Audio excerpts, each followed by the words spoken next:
This is the Unitarian Universalist Church of Indianapolis. Sermon for March 14th, 2021. The Courage to Adapt by Jamie Hinson-Rieger.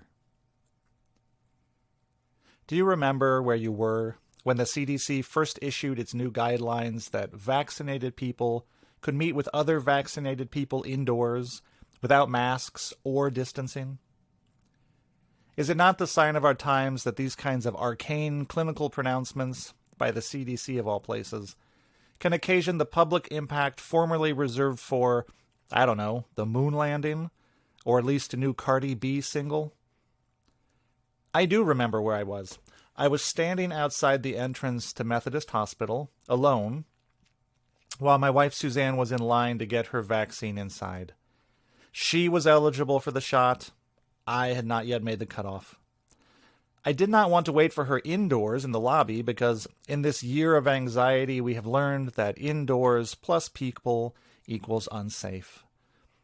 So I was outside, leaning against the building, scrolling through my phone, feeling deep relief that Suzanne was getting vaccinated, feeling tickled that we ran into another UUI friend there in line getting vaccinated, feeling safe in the outdoor air. And then the New York Times headline popped up on my phone.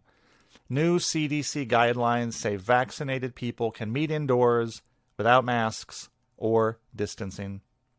I blinked. What? Vaccinated people can meet indoors without masks, without distancing? Vaccinated people can just hang out indoors like people? Like normal? Can that be right? There was more. The new CDC guidelines said vaccinated people could meet indoors with unvaccinated family members from a single family, without masks, without distance. I could hug my parents. Could I hug my parents? I think I can hug my parents. I may have gasped. I know I immediately texted the headline to Suzanne.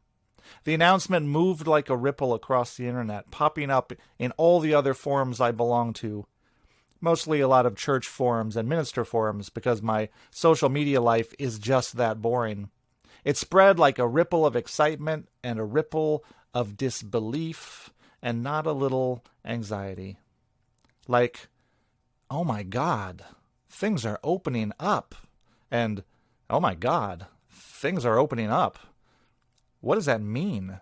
Is it really that simple? Well, no. It is not simple. It means complicated things. As with everything in these COVID times, when you dig into the details, the CDC pronouncement was a mixture of hope, guarded optimism, uncertainty, and concern. All of this wrapped in a new and kind of complicated set of rules. I don't want to bury the lead. The new vaccines are a remarkable, unbelievable success story. As the AARP points out in an article titled, "Can You Hug Your Grandkids After Getting the COVID Vaccine?" all three of the vaccines were 100% effective at preventing hospitalization and death from COVID in clinical trials. 100% effective at preventing hospitalization and death. I'll say that again. The COVID vaccine is 100% effective at preventing hospitalization and death. The 95% efficacy rate against infection is equally remarkable. That number, which is a little confusing, doesn't mean it protects 95 out of 100 people. It means you are 20 times less likely to get COVID if you have the vaccine than if you don't. By comparison, the flu vaccine might have 40 to 60% efficacy in any given year. The flu vaccine might cut your risk in half. These vaccines, 20 times less likely to get COVID. These vaccines are much better than we had any reason to expect they could be. And there are still things we don't know.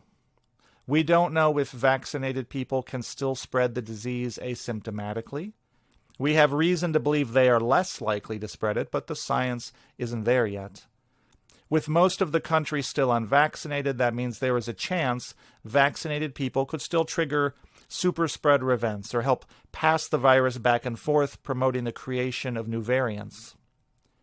Speaking of, we don't know how the new variant strains might complicate vaccination. Again, we have reason to believe, to be hopeful, that the new vaccines will be fully effective against all the variants. But we don't know. And the situation could change. It's an evolving situation caused by an evolving virus. Now, not all people can be vaccinated for personal health reasons, and the people who can't are typically very vulnerable. These people will rely on herd immunity to keep everyone safe, which occurs when about 70% of the population is vaccinated. We are not there yet. Children and teenagers will be the very last to get vaccinated, possibly not until 2022. They rely on low community spread to be safe. So what exactly are the new guidelines? Well, fully vaccinated people can meet indoors without masks or social distancing in small gatherings. Hallelujah. Small gatherings, not medium to large gatherings like, a church service. Fully vaccinated people can meet indoors with unvaccinated people without masks or social distancing, provided they are low risk and from a single household. From a single household, which means, yes, I can hug my mom, but me and my brothers can't yet meet at mom's for Easter dinner. In all other circumstances, people should continue to mask and social distance. It's amazing and hopeful and kind of confusing. The Reverend Robin Bartlett says the news about the vaccines is so good we should be throwing a ticker tape parade. Yes. And I still look forward to the days when I don't need to consult an infographic to decide about which social gatherings I can participate in and how. And we are not quite there yet. Because there is beautiful, blessed progress, and there is a lot of uncertainty. And this may be the place where we live for a while. It is a challenging place to be. You may experience it as an anxious place to be. We've been in self-protective mode for a year now. Masking and distancing and avoiding indoor gatherings. For the people who have practiced those things, and not everyone has, and not everyone can, but for the people who have, this is how we've kept ourselves and our loved ones safe. Most of us have by now worked out our own personal set of rules for what we will and won't do, and we're pretty good at following those rules. And those rules feel like safety. But now the rules are changing. The process of opening up will be the process of navigating new rules, which may feel simultaneously liberating and a little unsafe, which is a tricky place to be. In an Atlantic article from March 11th, James Hamlin talks about how the uncertainty and constantly evolving reality of a pandemic can lead to either decision paralysis or fatalism. We can either refuse to make a decision until we have amassed so much knowledge as to eliminate uncertainty, which we will never do, or we can throw our hands in the air and say, the scientists say one thing on Tuesday and something else on Wednesday. Nobody knows about this virus. I'm just going to do what I want. Which more likely means I'm just going to listen to the source that is telling me what I'm emotionally ready and needing to hear. The challenging prospect ahead of us is the middle course. Making decisions with the best information we have, knowing that that information is imperfect, and being willing to adapt to circumstances as they change. And this middle course could be our reality for a good while yet. Hamlin writes, quote, "If anything can be said of what lies ahead, it's that pandemics end in whimpers, not headlines. This one will end in many small ways, day by day, with concrete instances of triumph and progress to pull us forward. In other ways, he says, the pandemic is going to drag on, and the virus will be with us indefinitely. The question is only to what degree." He concludes, "We don't need to choose between urging caution and giving hope, between offering certainty and embracing ambiguity. Pandemics demand all these things." End quote. When UUI begins to open up again, it will be with a lot of uncertainty. There are risks for being too hasty and too cautious in how we open. We don't want to open too soon and have anyone get sick. We don't want to open too late and unnecessarily prolong people's separation. We're probably not going to land on the exact right answer, and you may not agree with any particular answer we land on. How will it look when we open up? Masks or no masks? Distancing or no? Will there be singing? Will there be food? We don't know yet. We may not get it right. We may start one way and then have to quickly pivot to another way.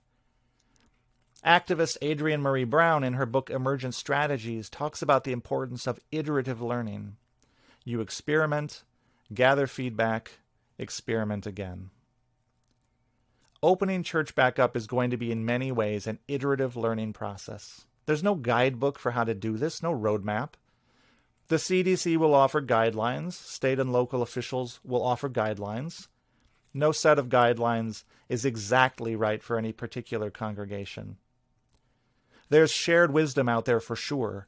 Ministers and religious educators and administrators and lay leaders all over the country are talking to each other and sharing ideas. You have no idea how much people are talking about this. People are attempting to crowdsource best practices, and a consensus will no doubt emerge, but it's all theory.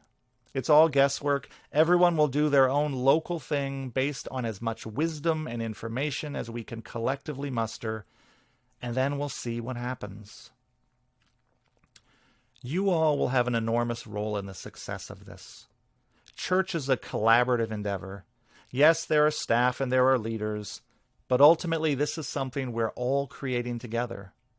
Something you all are creating together. How are you going to volunteer differently? How are you going to serve the community differently? How are you going to meet new people and welcome new people differently, some of whom may never actually set foot on this campus? How are you all going to support each other's spiritual growth differently? How do we carry the things we have learned from the past year in the future? How do we reconnect to, recreate, or rediscover the things that have been lost? And most importantly, how will we do these things together? Church is a collaboration. In all successful collaborations, trust is critical. Now, you may say, what about the Fleetwood Mac Rumors album? And that's a fair point. In almost all successful collaborations, trust is critical. Brown points to the collective movement of starlings as one example of collaboration. This movement bears the lovely word murmuration. The flocking of starlings is a murmuration. The flock wheels and spins, thins and coalesces, all the birds moving in seeming unison. When the starlings weave their intricate patterns across the sky, each pays close attention to their neighbors, and they respond sensitively to their movements, trusting their intentions and their grasp of the local situation.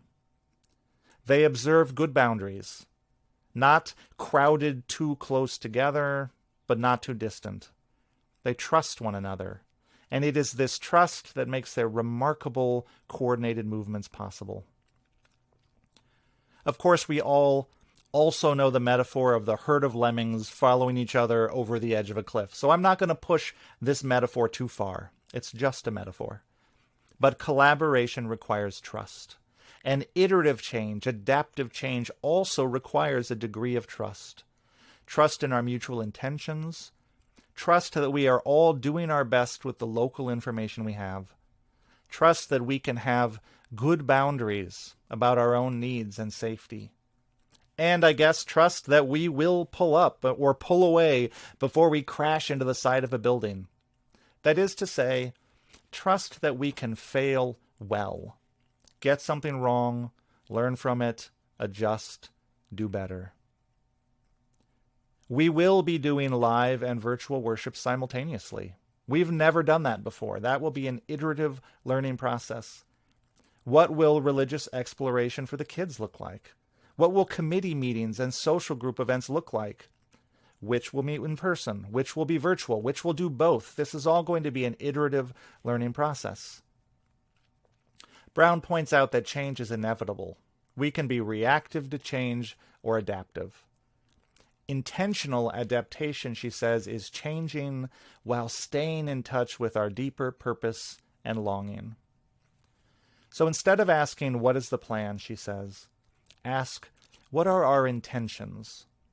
Because the plan is probably going to change as circumstances change, but our intentions don't change.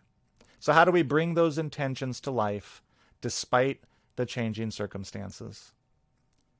Our intention is to keep people safe. Our intention is to be inclusive. Our intention is to create meaningful Sunday services that connect and challenge and inspire people, whether you connect on Zoom or come to the sanctuary. How does that work?